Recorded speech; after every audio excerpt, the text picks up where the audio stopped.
पंजाब मरीम नवाज शरीफ और chief secretary Punjab की खसूसी हिदायत पर secretary primary and secretary health care Punjab Nadia Saqib ने DHQ अस्पताल शेखुपुरा का अचानक दौरा किया। Deputy commissioner Sheikhupura Shahid Imran Marth, additional deputy commissioner general Numan Ali, दीगर ज़िली अफसरान और मीडिया नुमाइंदगान भी इस मौके पर मौजूद थे।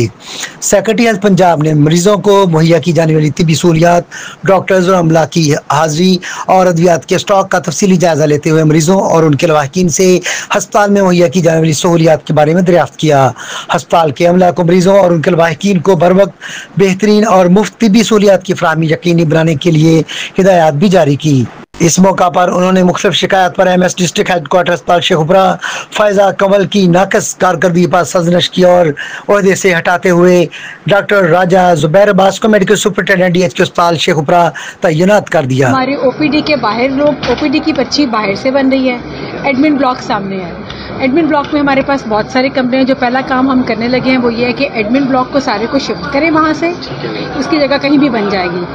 जो एडमिन ब्लॉक के पहले शुरू वाले 2-3 कमरे हैं वो OPD की अगर पर्ची लेनी है या OPD का आपने काउंटर बनाना तो वहाँ बनाएंगे, पेशेंट बाहर नहीं खड़ा होगा। जो आ रहा है बंदा पेशेंट आ रहा है पर्ची लेने के लिए आ रहा है वो वहाँ बाहर से पर्ची नहीं लेगा, अंदर आएगा, अंदर हम काउंटर्स बना देंगे, तीनों कमरों के दरवाजों